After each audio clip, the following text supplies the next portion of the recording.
Once upon a time in a little house, there was a boy who had a teddy bear named Bartholomew Buttons. And this was no ordinary teddy bear, because he had a special button on his chest that glittered and sparkled and shone like a little star. The button had 7 colors: red and orange and yellow and green and blue and indigo and violet, and they swirled around like a rainbow when the button spun. The boy loved this button more than anything else in the world. One day while playing pirates, the button fell off. Pop! It rolled away across the floor and under a chair where the boy couldn't see it anymore. All the other buttons on Bartholomew's bear skin were big and fluffy and soft, but this one was hard and shiny and smooth, and as it passed by, some of the flour fell onto the button. The button had traveled far and it was starting to get a bit tired. As it made its way across the grass, it saw a family of ladybirds who were sitting on a leaf. "Excuse me," said the button,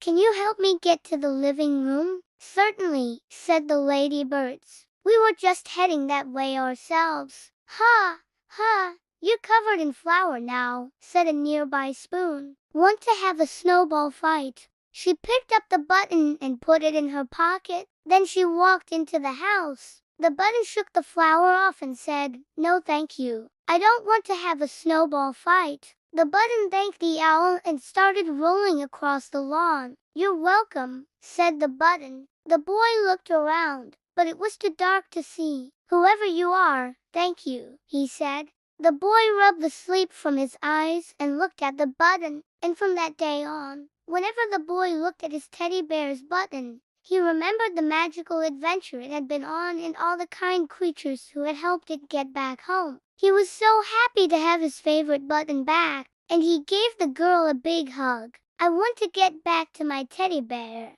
"Oh, hello," said the button. "Can you help me get to the living room?" The clock pointed its hands at the stairs. "Whoa," said the button. "What a beautiful carpet. I wonder if it can take me somewhere." So it started to roll across the rug. It continued on its journey until it came to a tree stump, and sitting on top of the stump was a wise old owl. "Excuse me," said the button, "can you help me get to the living room?" "Indeed, I can," said the owl. "Just climb onto my back, go down those," it said, "and then turn left." The button thanked the clock and started rolling down the stairs. But how could it get inside? Suddenly, it saw a little girl coming out the back door. She took the button from her pocket and carefully put it back on the teddy bear's chest. Then she climbed down the ladder and went to get her brother. She was the boy's sister, and she was carrying a watering can. There it met a loaf of bread who was sitting on the counter.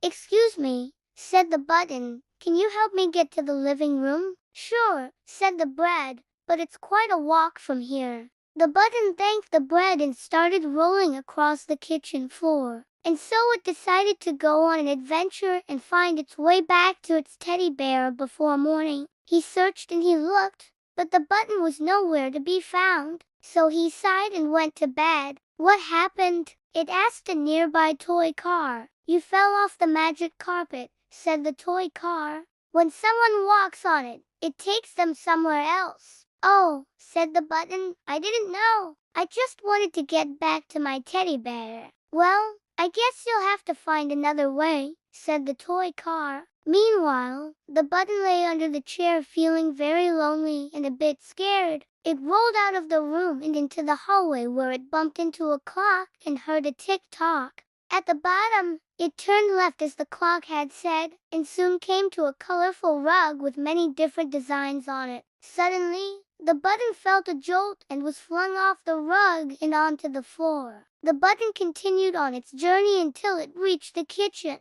As it made its way to the door, it saw a half-open bag of flour on the counter. And with that, it rolled out the door and into the garden. And with that, they flew off, leaving the button to roll along on its own once again. And with that, the button climbed onto the owl's back and held on tight as the owl flew over the garden wall and back into the yard. It wasn't long before it reached the house, and peeking through a window, it saw its teddy bear sitting on a shelf. "Excuse me," said the button. "Can you help me get to the teddy bear?" "Of course," said the girl. When they were inside, the girl climbed onto a chair and reached for her brother's teddy bear. She woke him up and told him, "Look, your teddy bear's button is back." Then he looked around for whoever had given him such a beautiful gift, but he couldn't figure out who it was. And with that, he drifted off to sleep, not realizing that the button was talking. The end.